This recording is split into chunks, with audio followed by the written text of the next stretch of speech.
Assalamualaikum warahmatullahi wabarakatuh dan salam sejahtera. Jom kita belajar kemahiran vokasional asas masakan.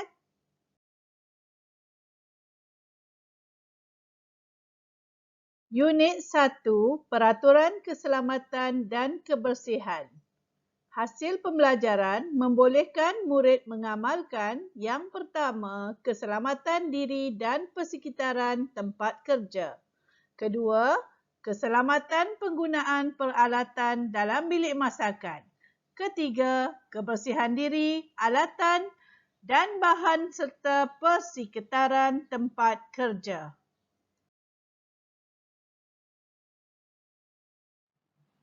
Sebelum kita memasak di dapur ataupun di bengkel masakan, kita kena memastikan bahawa diri kita dalam keadaan bersih. Amalan kebersihan diri di dapur amat dititik beratkan sebelum kita memulakan sebarang aktiviti memasak. Okay, yang pertama kita tengok amalan kebersihan diri. Perlu memastikan diri kamu sebelum memasak memakai penutup kepala. Okay, penutup kepala boleh digunakan seperti topi yang bersih. Okey. Rambut kamu sila pastikan rambut yang pendek. Okey, kemas dan pendek rambutnya. Selain daripada itu juga, kamu mestilah memakai apron yang bersih dan labuh paras lutut. Sebaik-baiknya pakailah apron yang berwarna cerah seperti warna putih.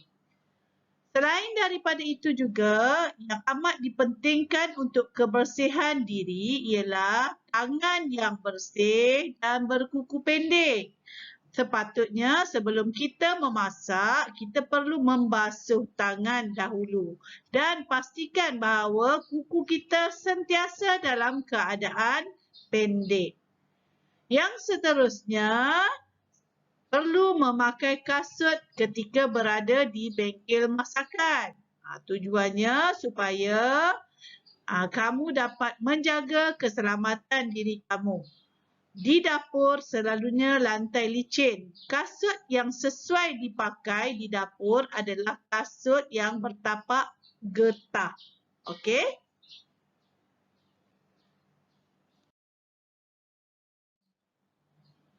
Amalan kebersihan di ruang kerja. Amalan kebersihan di ruang kerja yang kita titik beratkan untuk masakan ialah di ruang dapur.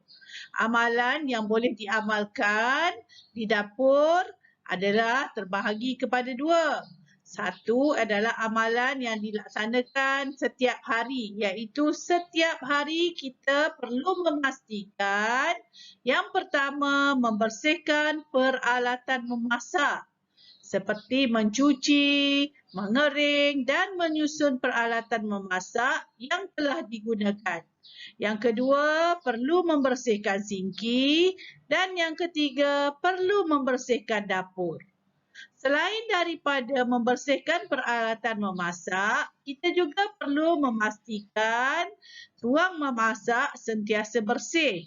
Yang pertama, kita boleh membersihkan meja kerja, membersihkan dinding, membersihkan lantai dan membuang sampah. Selain daripada itu juga, secara mingguan kita boleh melaksanakan aktiviti-aktiviti seperti membersihkan peti sejuk, mengelap tingkap, membuang sawang pada siling di dapur.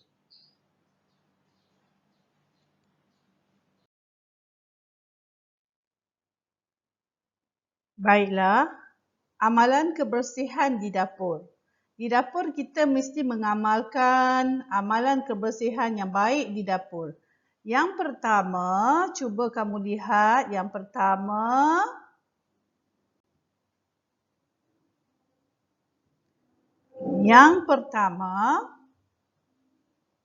susun alatan yang telah digunakan berhampiran sinki. Okey?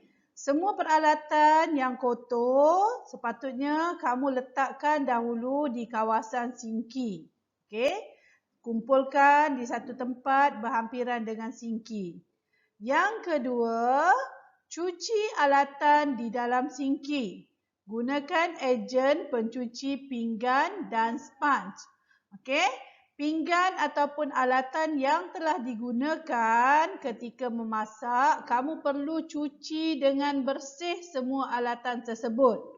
Untuk mencuci alatan tersebut, perlu dicuci di dalam sinki. Jangan diletakkan di tempat lain.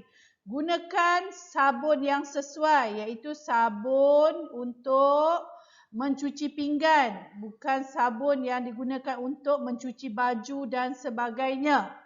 Yang ketiga, keringkan alatan yang telah dibasuh sebelum disimpan. Semua peralatan yang telah dibasuh dengan bersih perlu dilapkan.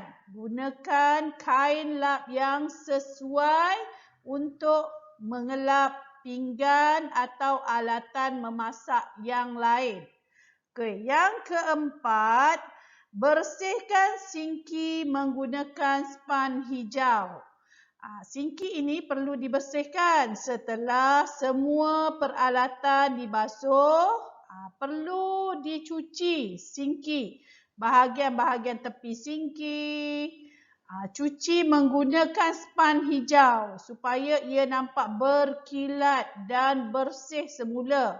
Sisa-sisa makanan yang terdapat di dalam sinki perlu dibuang ke dalam tong sampah. Jangan dibiarkan sisa-sisa makanan masih berada di dalam sinki. Pastikan sinki dibersihkan betul-betul.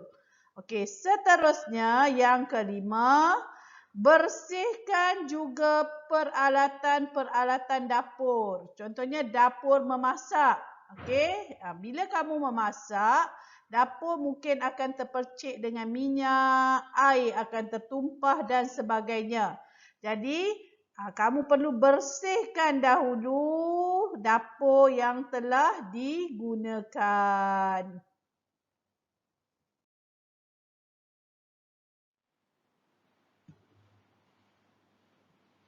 Baiklah.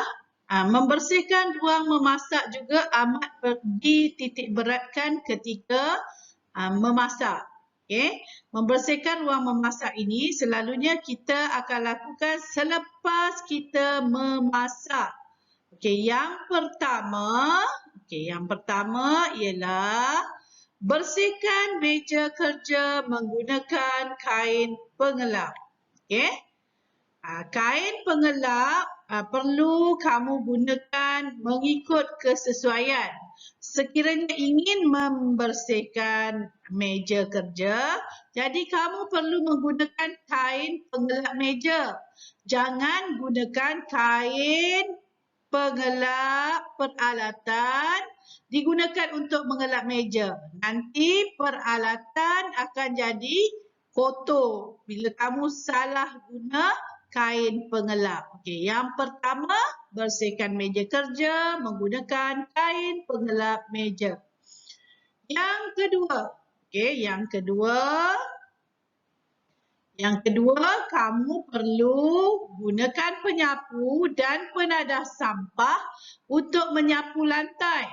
Okey, setiap kali selepas menggunakan dapur, kamu perlu menyapu lantai. Okey, untuk mengelakkan daripada sampah berselerak, kita gunakan penadah sampah. Okey, gunakan penadah sampah untuk menadah sampah-sampah yang telah dikumpulkan.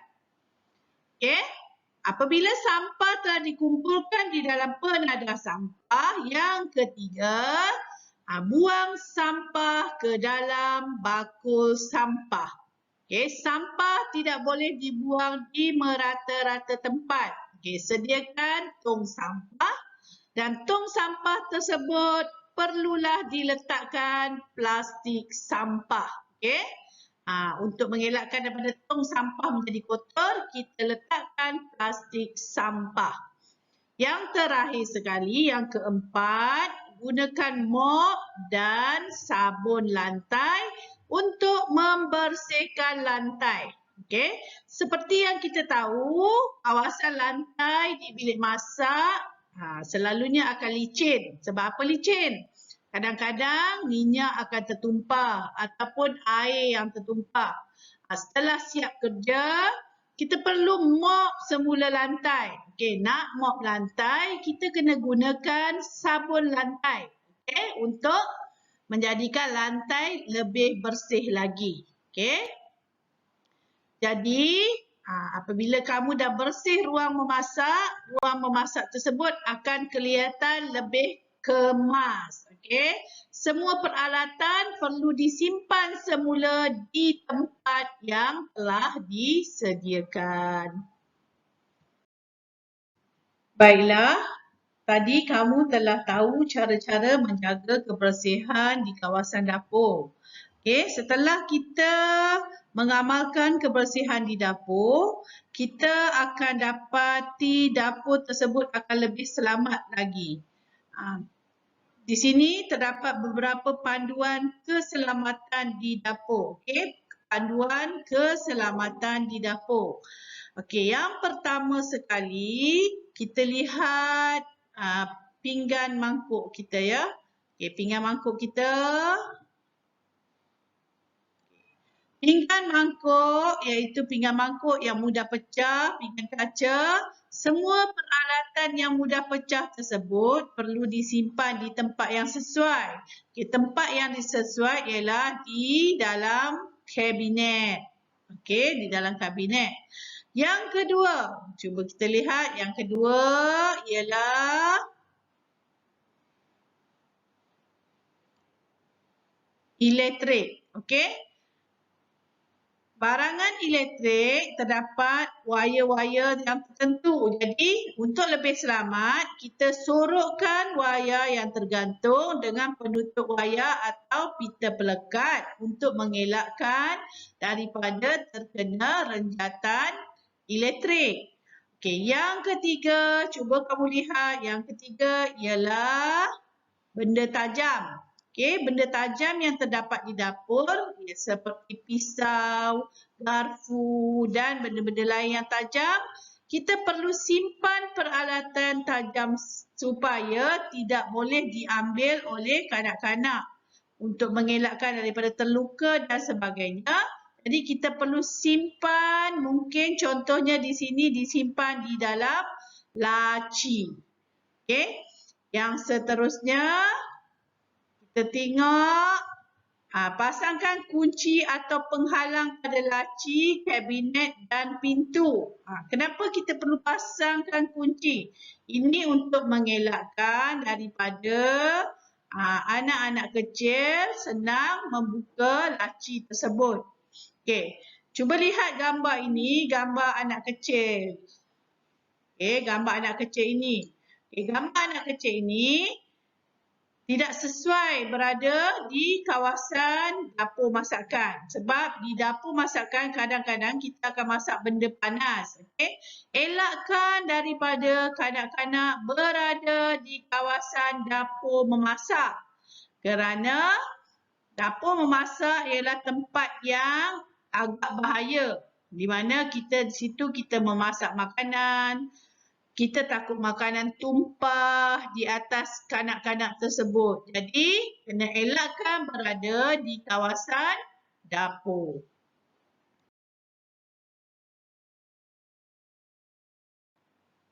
Baiklah, tadi kita telah melihat beberapa slide yang cikgu telah terangkan kepada kamu tentang amalan-amalan yang perlu kamu lakukan ketika berada di kawasan dapur. Amalan yang kita belajar hari ini ialah amalan kebersihan dan juga keselamatan di dapur. Dari aspek kebersihan yang tadi pada awalnya cikgu dah tunjukkan kamu kebersihan diri kamu di dapur. Kena pastikan kamu memakai topi untuk menutup kepala, kena memakai apron, kuku mesti pendek, rambut mesti pendek, basuh tangan selalu ketika di dapur sebelum menyediakan sebarang masakan. Yang kedua, kebersihan di kawasan dapur. Kamu boleh mengamalkan kebersihan di kawasan dapur dengan menyapu lantai, mengemuk lantai. Begitu juga dengan kebersihan peralatan. Peralatan-peralatan juga perlu dibersihkan sebelum digunakan dan selepas digunakan.